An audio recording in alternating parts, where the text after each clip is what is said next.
Hey guys, welcome to another episode of Life's a Shuffle. This is Ron Johnson, your life and leadership coach, health coach, motivational speaker, and obviously another episode of Life's a Shuffle. And this is Gloria, your life coach. Welcome to another episode of Life's a Shuffle. So we all know what anger is, and we've felt it. So anger is a completely normal human emotion, but when it gets out of control and turns destructive, it can lead to problems. It prepares humans to fight, but not necessarily meaning fighting doesn't necessarily mean throwing punches. Okay. Um, Anger can also be a good thing. It can give you a way to express negative feelings to help motivate you to find solutions to problems. So, obviously, today's topic is about anger.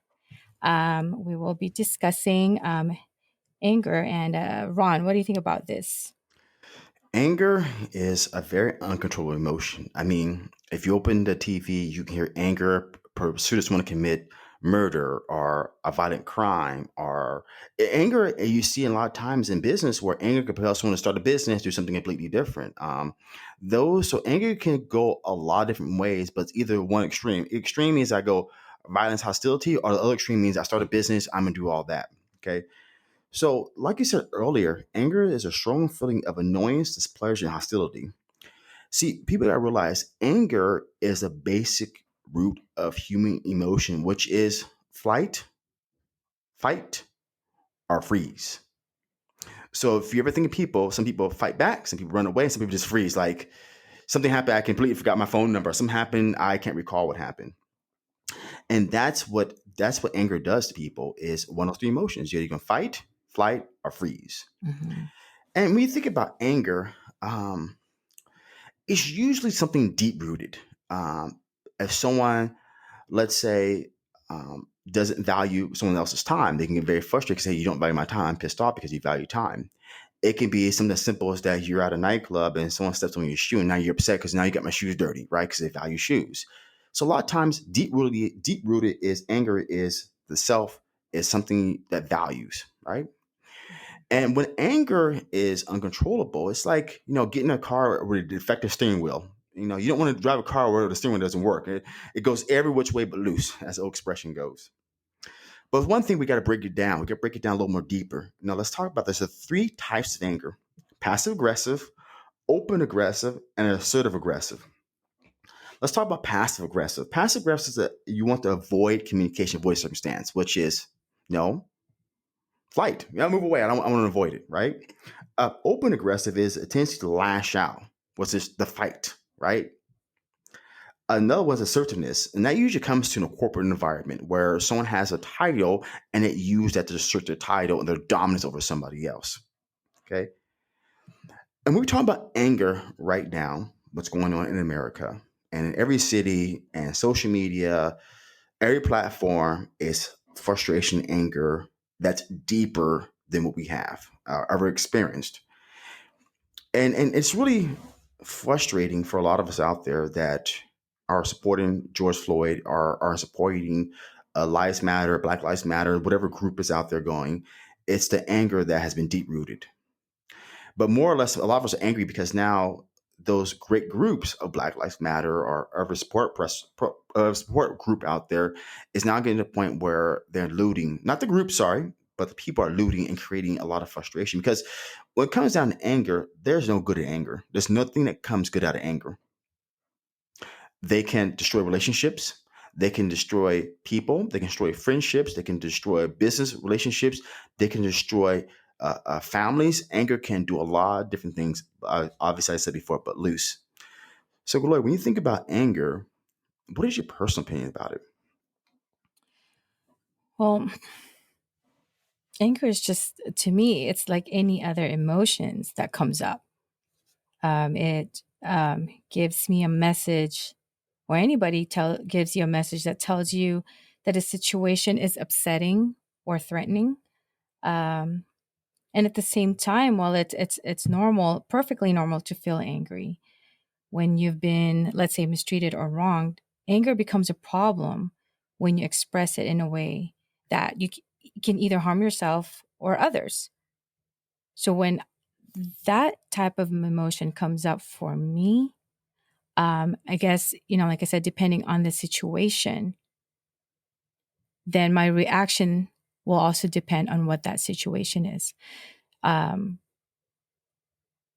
yes, it could be harmful for myself, not necessarily physically harmful, but emotionally. And I can also hurt somebody emotionally when and if I react to that anger. Hmm. So when it comes to anger, it's a total reaction out of flight, fight, or freeze. Hmm. Yes. And that's what I said. That doesn't necessarily, fighting in this case doesn't necessarily mean, like throwing punches. It could be in right now, it could be a motivation or to motivate the communities to combat injustice by changing laws or enforcing new behavioral norms. That's kind of like what's happening right now in this situation. Certainly true. It can. And it should have. When you think about injustice, you think about norms. I mean, I gave this description to somebody else. So here's a cop that committed a crime. Okay. And the crime is he killed somebody. If I did the same thing to my next door neighbor, I would be in jail already. Hmm. Why does a person, forget the title, has more right or more ability to harm somebody else and it's okay? So if I did the same thing to my next door neighbor, I'll be arrested immediately for murder. The cop is able to commit a crime and it's okay. So why does a cop have more authority over a human being? That's what gets me angry is that I want to fight injustice when it comes to why does another human being have more power over another human being? Why does a politician have more power over another human being? Why does the president of the United States have more power over another human being? At the end of the day, the human beings. If the president Yeah. needed a kidney tomorrow, someone's going to need to have to give him a kidney, right? Or lung, or whatever it may be, right? He needs a transplant. And that's the bigger system out there that I think we're missing is we all are still subject to a bigger system out there that is controlling us. Okay, that's my anger is that we're not looking at the bigger picture. Again, why does a cop, a human being, have more right over another human being? How's that okay? It's not And okay. and these are the questions that we'd need to ask because in reality, we are all human beings. We're all one. So instead of maybe reacting to it in a different way, and which I understand and I get it, why people are acting the way they are out of frustration, out of anger. So let it out, vent, then go back and ask questions and be curious. Why? Why does it have to be that way? What am I angry about? Is another question that you can ask. Why am I really angry? And most people don't know. Exactly. If you ask the person why you're angry, I just don't know. I'm upset. And about what? What's the details? Did you check yourself? You fact check. What did you learn? Because out of anger, you always got to ask one important question or anything in life. What did you learn? If you did something, what did you learn? Well, I didn't learn nothing. So why'd you do it? Okay. I always look at this perfect example. There's world renowned individuals like Gandhi, Jesus Christ, Buddha, just to name a few. They all face some form of injustice. All of them have. The difference I notice about, let's say, Jesus Christ, because I'm a Christian, is that he faced a lot of persecution when he was talking about God and talking about trying to get people to change. Even when he was getting ready to die on the last day on earth, he asked his disciples, they don't know any better, do not harm them. He came from a place of love, and that's why he's a world renowned individual. People do not know who Jesus, a lot of people know who Jesus Christ is. They may not be a Christian, but they know who Jesus Christ is. Because even though he faced persecution, he was not angry. Even though he was going to die, he still was not angry. Even though his disciples were angry, he says, please do not harm them. They don't know any better. They were angry, but he was not. And that's why he's a world renowned individual, because he chose to take love, compassion, curiosity over anger. Hmm. See, when you think about anger, all these emotions come up: cortisol release, adrenaline, fight or flight, freeze. And over time, if you notice, if you're in a state of anger all the time, you're always tired. Like, man, why am I always tired? Because internally you have a lot of anger. It has proven that prolonged bouts of anger can destroy neurons and areas of the brain, because you're in constant fight or flight, up or down, up or down. It doesn't feel well. It's like, have you ever heard the expression that, man, why can't life be just easy? How come it's something of a roller coaster? Because when a Hmm. life is a roller coaster, you're going up and down, you don't feel well. So it has a prolonged effect on your neurons and your brain when you're angry all the time. Let's go back to Jesus Christ. He could have been angry all the time because no one was listening to him. He could be angry all the time because he sees the cause, but no one's listening to him. But he wasn't. So it begs the question here: if I go from a place of anger to a place of understanding, then a place of understanding to a place of acceptance, would I be less anger, and would I have more energy for myself and be much more healthier? Because out of anger, let's say in this particular situation you're doing right now nationwide, George Floyd is a victim. And it's a sad thing that he is a victim and it shouldn't have happened to him. But more people will be hurt because out of anger and frustration. I read on the news today in Minneapolis. I didn't read all the details and the facts, but the headline was, of course, the headline's always there. A fire truck police officers were on the way to a burning building. There was someone trapped inside, and the person trapped inside was a child. But people blocking for police to get in there to save the child and save the burning building, blocked him, so the child died. So out of anger and rage, someone else was harmed. Hmm.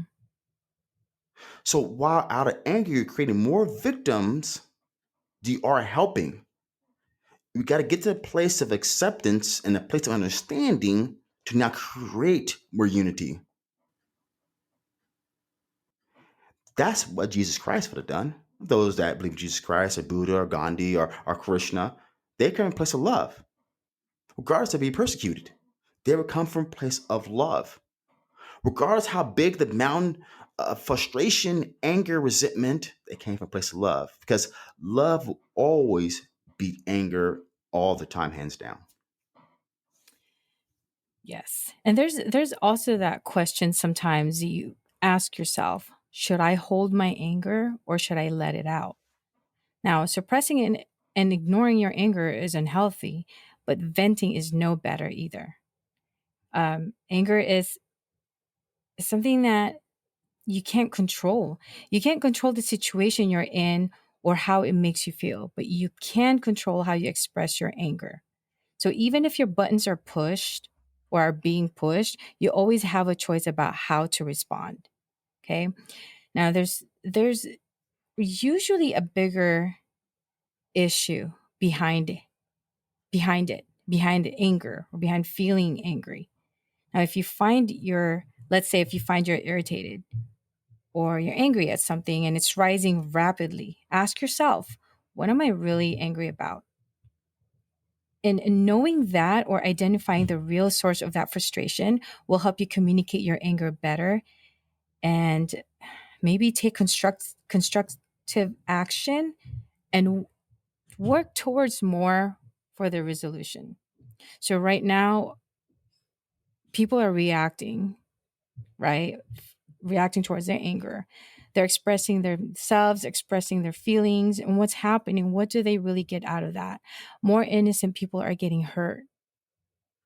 Okay. A lot of the businesses and a lot of people have already been hurt emotionally since we've been in shelter in place for a couple of months now. And it's just easing up, it's just reopening. And then we have this. Does it have to get this far? Does it have to be this violent? I don't think so. There's ways of expressing yourself and expressing your anger, but it doesn't have to be this way. You're right about that. There's something that we as human beings in the universe has failed at one thing. You hear the expression, I was angry, so I did this. We hear it all the time. I'm just being real. I'm being angry. Okay. We give a lot of power to the word anger. We give zero power to the word of understanding and acceptance.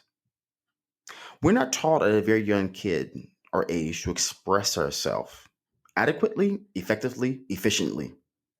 Most of the time, we just react. I'm out of anger, I react. Someone took my toy, I'm gonna take it back. I'm upset. Okay. So as we go through life, as we go through this whole universe of things, we really don't understand how to control our emotions and how to express them. Like I can do algebra, geometry, trigonometry, calculus. Okay, I can balance a checkbook. I can write a check. I can talk to people. I can do a podcast. I do a lot of wonderful things. Some I was taught in school. Some I learned over the time. We're not taught to express ourselves in an adequate manner of expression. The expression, which is so people gotta realize this. It's easy to get angry. It's very simple. Someone steps in my Hmm. shoes, I'm pissed off, I'm angry. Someone rear ends me in the car, I'm angry. The light took too long to turn green, I'm angry. I'm late to work, I'm angry. It's always to go to lower energy levels of anger than just bliss. So while the body always follows the path of least resistance, it's easy to be angry over everything than to be at a level of acceptance and curiosity, love. Those things are much more hard because you have to work at them.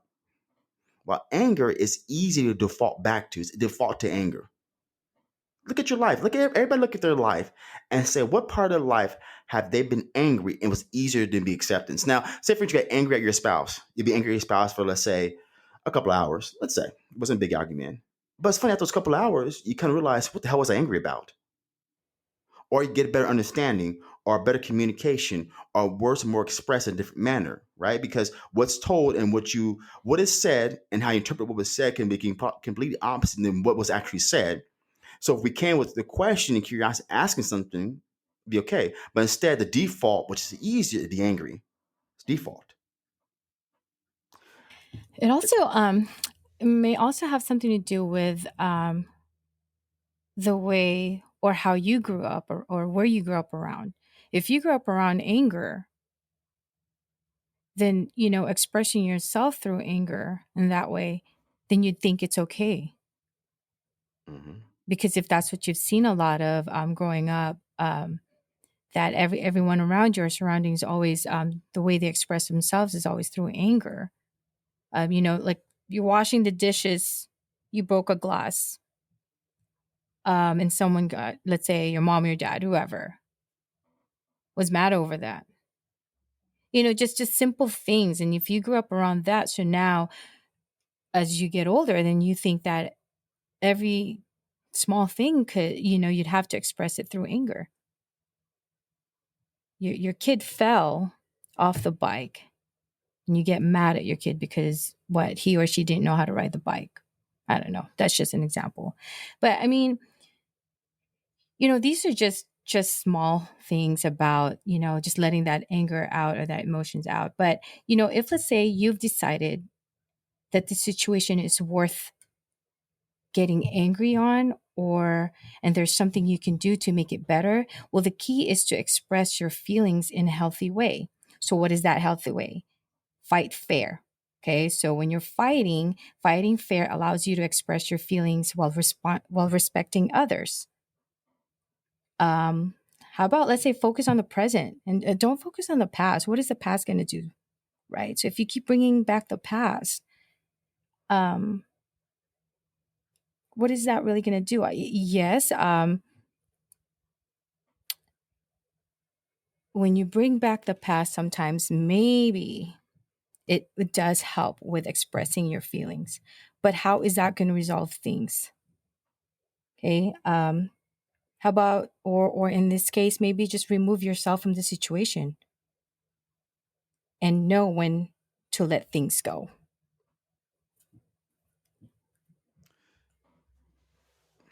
It makes you wonder one thing now. You hear this a lot. Life isn't fair, so I'm angry. How would you respond to that, Gloria? If I hear that, Yes. I'd say, yes, life isn't fair. But why would you be angry about that? What would you be angry about?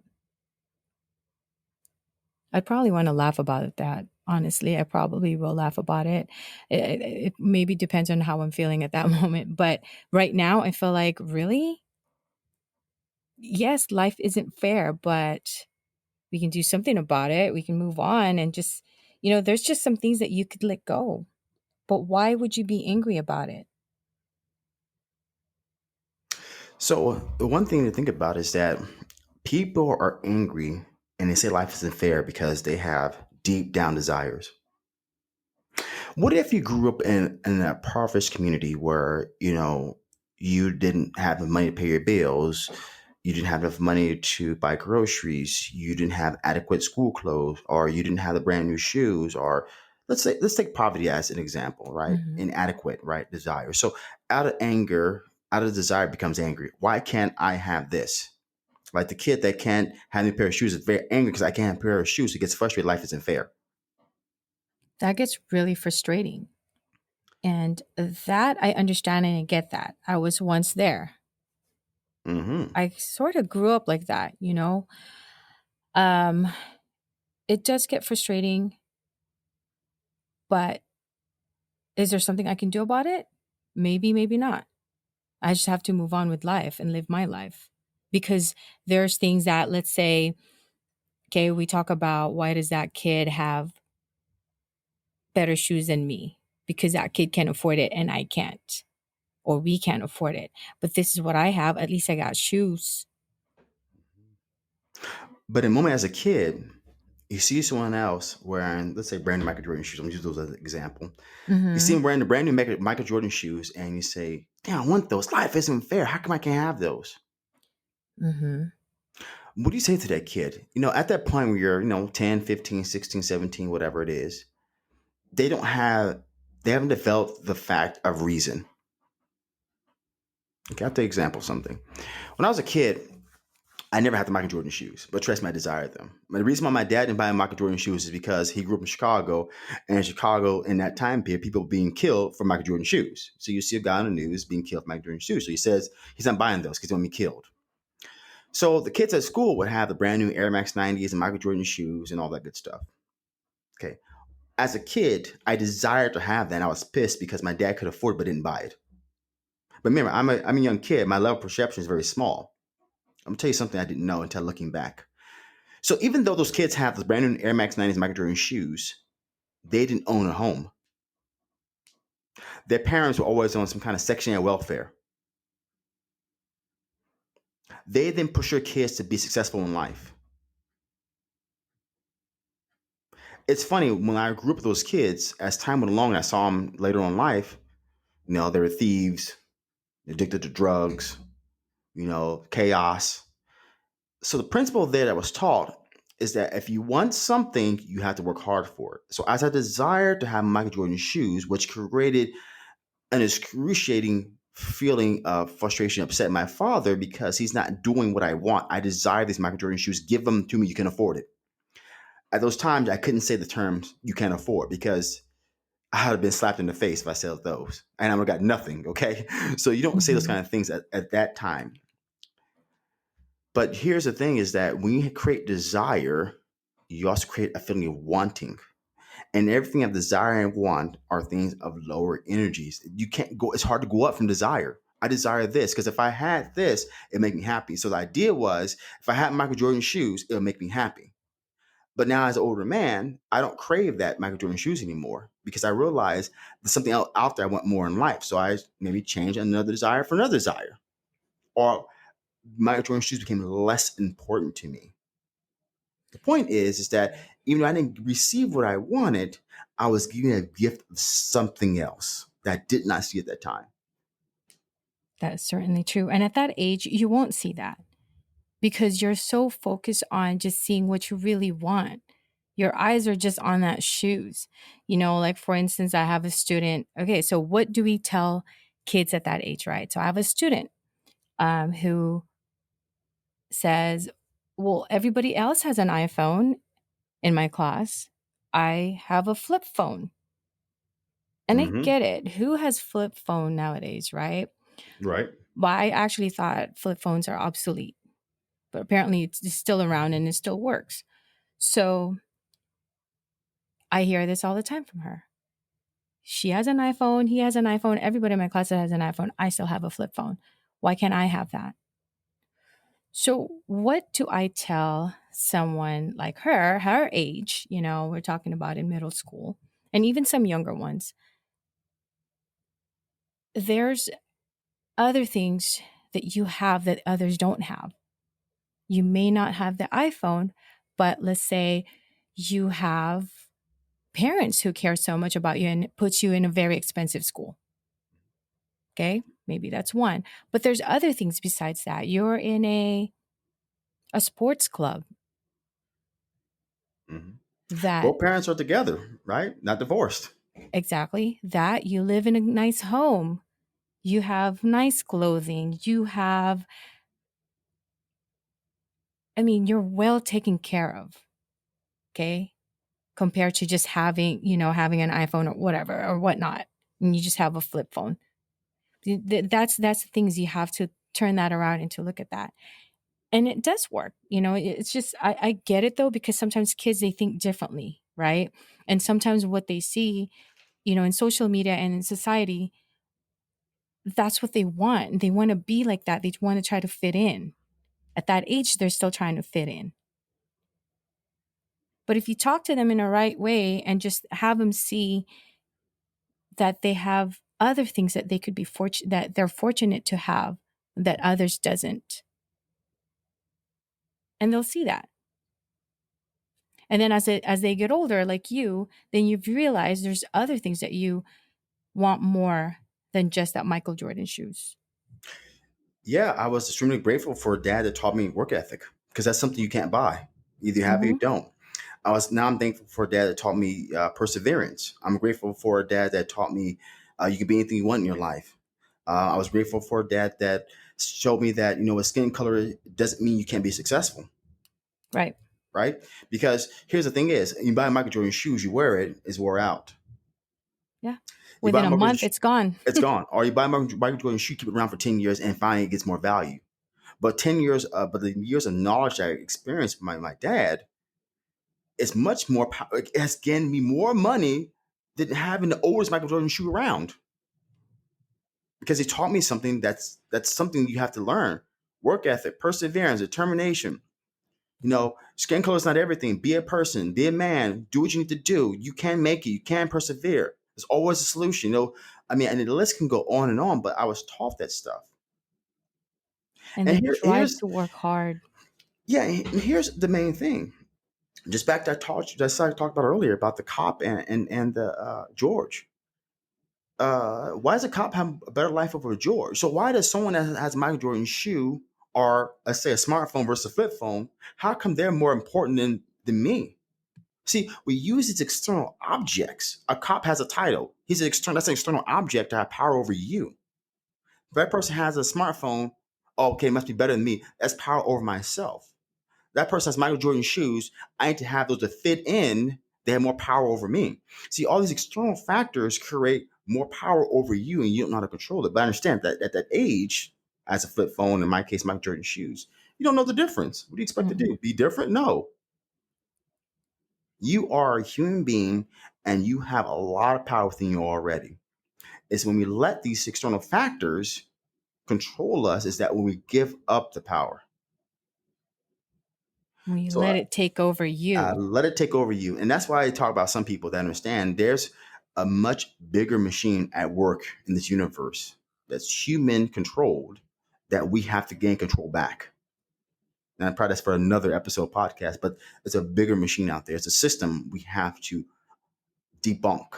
Because if you take a weed, cut the top of a weed off, its weed will still grow back. You got to go from the root. What is the root cause? So how did this all start? Where did it come from? And it's usually anger comes out of desire. Anger comes out of wanting. Anger comes out of frustration.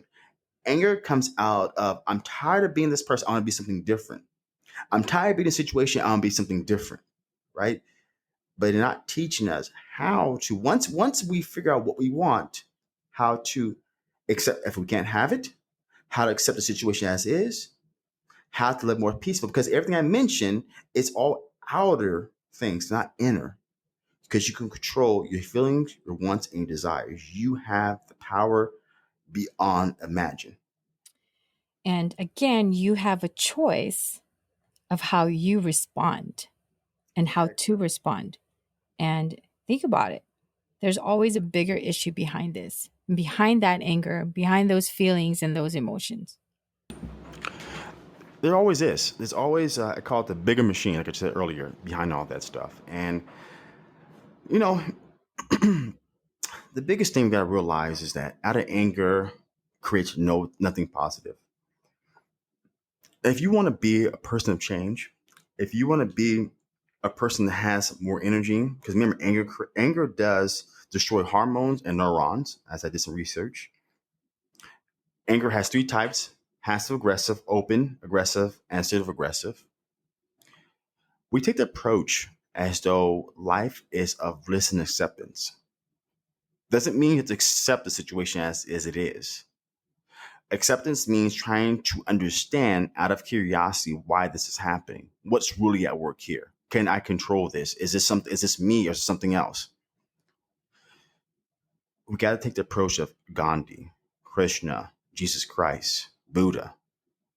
Those people came from a different place, and that's why they're forever renowned individuals, because they came from a place of harmony, a place of love, a place of encouragement, a place of unity. They didn't come out of a place of frustration to hopefully create a change. See, that doesn't work. You can't come from frustration and create a change. No, you obviously come from a place of enthusiasm, love, encouragement, then that creates a change. Because if you come from a place of frustration, you create an opposite force. If you come from a place of love, enthusiasm, happiness, you don't create an opposite force. Because out of frustration, anger, for every action, there's an equal and opposite reaction out of those feelings. If you create feelings of love, happiness, you don't have that equal and opposite reaction. So I hope you guys listen to this podcast and learn something about anger. It's definitely something that's on the headlines right now in America, nationwide. But anger is not just something to talk about nationwide. It's something that's in human nature. It's deep rooted within inside us. Fight, flight, or freeze. That's been going on for hundreds of years. But how to understand those emotions inside you, how to guide them in a different direction, how to gain more perspective is always the game. Those are game changers right there.